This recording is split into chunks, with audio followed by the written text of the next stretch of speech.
नमस्कार, आप देख रहे हैं इंडिया टीवी 7 जनता की ताकत। हम आपके साथ पूनम पांडे नजर डालते हैं कुछ खास खबर पर। डीएम की अध्यक्षता में ग्राम चौपाल आयोजित। फिल्म अभिनेता राजपाल नौरंग यादव ने जनचौपाल में योजनाओं का किया प्रचार प्रसार। कुंदरा ग्राम चौपाल में सरकारी योजनाओं पर जोर। 4 दिसंबर तक मतदाता फॉर्म जमा करने की डीएम ने की अपील। शाहजहांपुर 20 नवंबर। जिलाधिकारी धर्मेंद्र प्रताप सिंह की अध्यक्षता में विकासखंड बंडा के ग्राम कुंदरा में ग्राम चौपाल का आयोजन किया गया। ग्राम चौपाल में लोगों को जन कल्याणकारी योजनाओं की जानकारी दी गई तथा उनकी समस्याओं को सुना गया।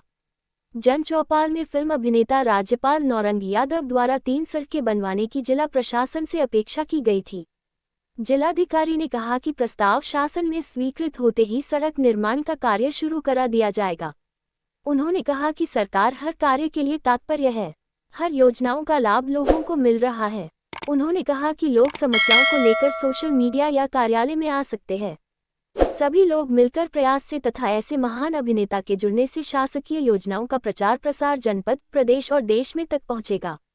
विशेष प्रगाढ़ पुनरीक्षण के फॉर्म बीएलओ द्वारा वितरित किए जा रहे हैं। उनको सभी लोग भरकर अवश्य बीएलओ को प्राप्त करवा दें, तभी मतदाता सूची में नाम शामिल होगा। 4 दिसंबर तक जिसका फॉर्म भरकर नहीं दिया जाएगा उसका नाम मतदाता सूची में नहीं जुड़ सकेगा।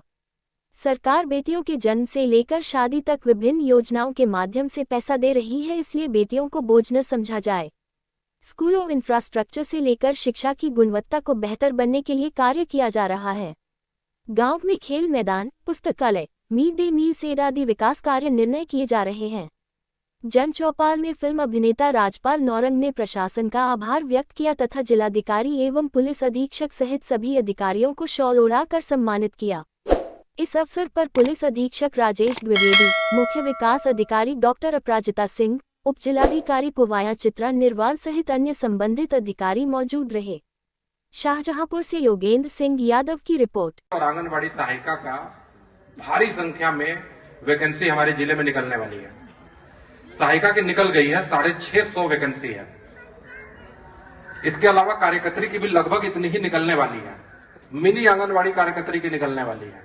आप लोग भरिए, उसमें बहुत ही ईमानदारी के साथ एकदम मेरिट पे उसमें डिसीजन होगा, उसमें भर्ती होगी।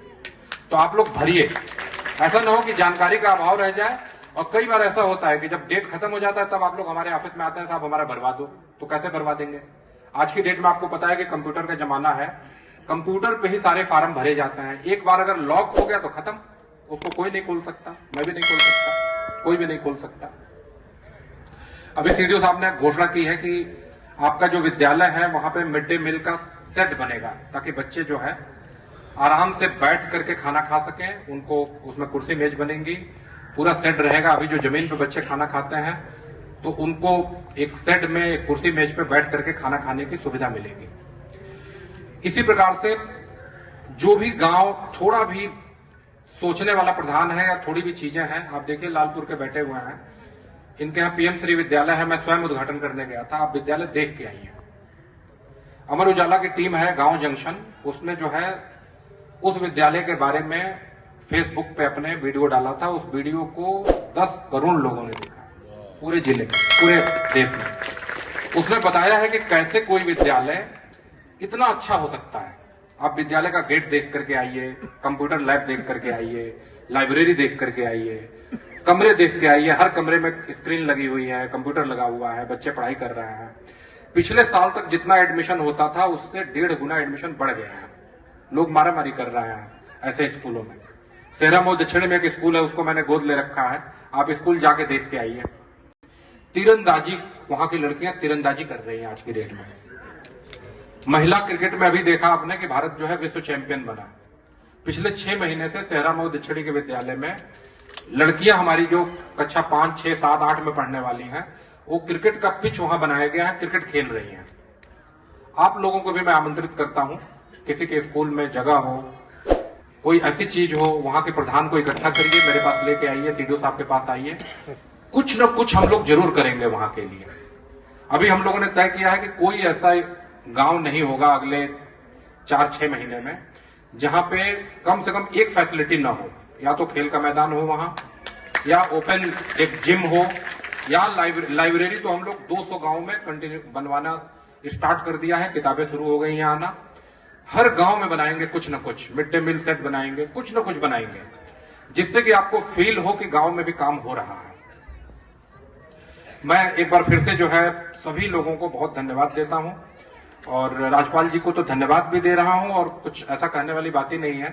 बड़े भाई हमारे, बहुत पुराना संबंध है इनसे हमारा। जब मैं नई दिल्ली में तैनात था तब भी मेरे कार्यालय में एक बार ये आए थे, उस समय भी। तब पता नहीं था कि इनके जिले में मैं डीएम होकर के आ जाऊंगा और इतनी सारी चीजों को मुझे भी इनको लौटाने का मौका लग जाएगा। तो मुझे बड़ा हर्ष हो रहा है कि सड़क तो आपकी हम 3 महीने में जरूर शुरू करा देंगे, ये गारंटी है, और बाकी चीजें भी करेंगे। आप सभी लोगों को बहुत बहुत धन्यवाद। राजपाल यादव जी द्वारा जैसा कलाकार अगर बोल के चला जाए, उसके बाद तो फिर क्या ही बोला जाएगा। तो बड़ा मुश्किल है उसके बाद कुछ कहना या बोलना। सबसे पहले मैं आभार प्रकट करता हूं राज्यपाल जी का, उनके पूरे ग्राम का, सभी लोगों का, कि आप लोगों ने हम सभी लोगों को आमंत्रित किया इस ग्राम में और इतना सम्मान दिया, जिससे मैं बहुत ही अभिभूत हूं और आप लोगों को बहुत धन्यवाद देता हूं। हमारे साथ यहाँ पर आप देख रहे होंगे कि पुलिस अधीक्षक जी हैं, साथ में सीडीओ हैं, एसडीएम हैं, बहुत सारे अधिकारी हमारे साथ आए हुए हैं। कई अधिकारियों को आप लोगों ने सुना भी, कई योजनाओं के बारे में सुना आप लोगों ने। देखिए, जो सरकार है वो लगभग हर चीज के लिए तत्पर है आप लोगों के साथ। कोई ऐसी चीज नहीं है, कोई ऐसे आपके जीवन का क्षेत्र नहीं है जहां पे हमारी योजनाएं नहीं हो और हम योजनाओं का लाभ नहीं दे रहे हों।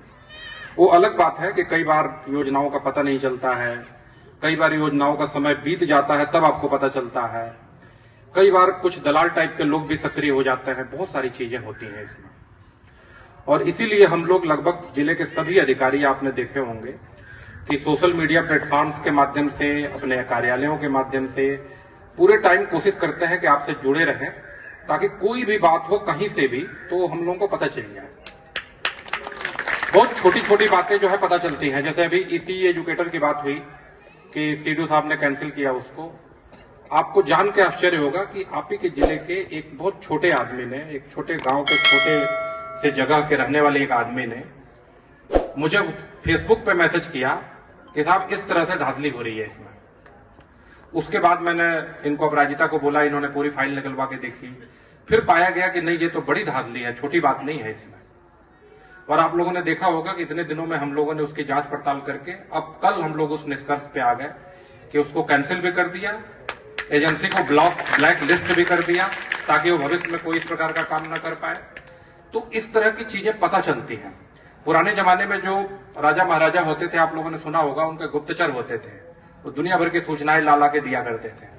तो सोशल मीडिया भी वही प्लेटफॉर्म है आज की डेट में, जिसमें आप बिना अपने नाम को बताए, अपनी आइडेंटिटी को छुपा करके सीधा डीएम को, एसपी को, सीडीओ को सीधे मैसेज कर सकता है। योजनाओं के पे जब बात चली तो अभी आप लोगों ने 2 दिन पहले मेरा एक वीडियो देखा होगा, जिसमें मैंने पूरे जिले के जो सोशल मीडिया के इन्फ्लुएंसर हैं उनको आमंत्रित किया है कि आइए हम लोग मिल करके योजनाओं का प्रचार प्रसार करते हैं। उसमें से लगभग 100 लोगों को चयनित किया जा रहा है। उन सभी को मैं अपने घर पे बुलाऊंगा डिनर पे, और वहां पे हम लोग बैठ करके चर्चा करेंगे। अभी मैंने राज्यपाल जी को बताया तो ये बड़े खुश हुए इस बात से, इन्होंने कहा कि हमको भी बुलाइए। तो ये बड़ी खुशी की बात है कि अगर इस तरह की कोई शख्सियत योजनाओं के प्रचार प्रसार में जुड़ जाएगी तो केवल शाहजहांपुर नहीं, पूरे उत्तर प्रदेश में यह फायदा होगा और पूरे उत्तर प्रदेश में यह मैसेज जाएगा। एक बात राज्यपाल जी ने अपने संबोधन में उठाई कि सड़क का एक मुद्दा उठाया। देखिए, एकदम सही है कि सड़कों के बिना विकास होता नहीं है। आप लोगों ने देखा होगा कि जब आदरणीय अटल बिहारी वाजपेयी जी की सरकार आई थी, उसके बाद जो है सड़कों में एक बहुत तेजी आई। आपने देखा होगा जितने हाईवे थे सब 4 लेन में कन्वर्ट हो गए, बड़ी सड़कें बनने लगी, एक्सप्रेस वे बनने लगे। इससे डेवलपमेंट बहुत ही फास्ट होता है। और मुझे ये बताते हुए बहुत खुशी हो रही है कि लगभग 1 महीने पहले इन सड़कों के बारे में राज्यपाल जी से बात हुई थी, और उसी समय हमारे यहाँ पे अधिशासी अभियंता हमारे पीडब्ल्यूडी के महेंद्र जी बैठे हुए हैं। इनको कहा गया था, इन्होंने अभी मुझे बताया है कि इन दोनों सड़कों का डीपीआर प्लान पूरा तैयार करके शासन को भेज दिया गया है और आज ये मेरी बात करवाएंगे वहां शासन में और मैं उम्मीद करता हूं कि अगले 3 महीने में वो स्वीकृत होकर के अवश्य आ जाएगा और इस पे हम लोग काम प्रारंभ कर देंगे। तो ये कार्य अवश्य हो जाएगा। लेकिन मैं देखिए क्या होता है कि जब आदमी पीछे लगा रहता है, अब जैसे राज्यपाल जी हैं ये लखनऊ गए, ये मुख्यमंत्री के ऑफिस में पहुंचे, वहां पे इन्होंने सचिव मुख्यमंत्री से कहा, प्रमुख सचिव से कहा, फिर मुझसे कहा, ठीक है, वहां से भी फोन आए। जब चीजें क्या होता है, हम लोगों के साथ भी एक परेशानी क्या होती है कि जैसे अभी आप देख रहे होंगे कि हम लोग दुनिया भर के काम करते रहते हैं, उस बीच में वोटर लिस्ट का काम आ गया। आप लोगों ने सुना कि SIR आ गया। अब आप समझो कि पिछले 15 दिनों से पूरा तहसील का प्रशासन और काफी संख्या में लोग सिर्फ SIR के अलावा कुछ नहीं कर रहा है, क्योंकि ये इतना बड़ा काम है और उसके बारे में बहुत सारी गलतफहमी है लोगों को। तो 1 मिनट में उसको, चूंकि आप सारे लोग यहाँ गांव के बैठे हुए हैं और विभिन्न गांव के भी लोग बैठे हुए हैं, बहुत छोटा सा काम करना है आपको। जो जनता है, पब्लिक है, उसको एक छोटा सा काम करना है कि जो BLO फार्म आपको ले जाके दिया है, वो 1 पन्ने का फार्म है, उसमें कोई ऐसी सूचना नहीं है जो आपको नहीं आती है। आपको अपने माता का नाम भरना है, आपको अपने पिता का नाम भरना है, अगर आप शादीशुदा हैं तो अपने पति का नाम भरना है, अपना मोबाइल नंबर भरना है, अपना आधार नंबर भरना है। कौन सी इसमें सूचना है जो आपको नहीं आती है? सब आती है। आप खुद भर सकते हैं, भरवा सकते हैं, बता सकते हैं। उसके बाद 2003 की जो वोटर लिस्ट बनी थी, अगर उस वोटर लिस्ट में आपका नाम था, आपके माता पिता का नाम था, आपके दादा दादी का नाम था, किसी का बात से था तो जिक्र कर दीजिए कि था, बस, नथिंग, इसके अलावा कुछ नहीं चाहिए। और नहीं था तो कोई बात नहीं, क्रॉस कर दीजिए। ऐसा नहीं है कि नहीं है तो आपका नाम कट जाएगा, है तो भी नाम वोटर लिस्ट में आएगा, नहीं है तो भी आएगा। लेकिन अगर आप फार्म भर के नहीं देंगे तो बिल्कुल नहीं आएगा, ये गारंटेड है। तो ये सबको बताइए कि जिसका फार्म भर के आ जाएगा उसका नाम वोटर लिस्ट में आ जाएगा, जिसका फार्म भर के नहीं आएगा 4 दिसंबर तक, 4 दिसंबर लास्ट डेट है, उसका नाम वोटर लिस्ट में नहीं आएगा। तो ये जिम्मेदारी फिर किसकी हुई इतनी छोटी सी चीज भरने की? जब हमने फार्म पहुंचा दिया, हाथ उठाओ जरा आप लोग, किसके किसके घर में फार्म आया है अभी तक? देखिए 70-80% लोगों के घर में फार्म पहुंच गया है। जिनको नहीं पहुंचा होगा उनको भी पहुंच रहा होगा। नहीं पहुंच रहा हो, आप अपने लेखपाल से बात करिए, BLO से बात करिए। कुछ नहीं समझ में आता है, प्रधान जी SDM से बात कर ले, तहसीलदार से बात कर ले, वो पहुंच जाएगा। लेकिन अगर आपने फार्म भर के नहीं भेजा तो आपका नाम कतई नहीं आएगा, ये निश्चिंत रहिए। इसलिए फार्म भरिए।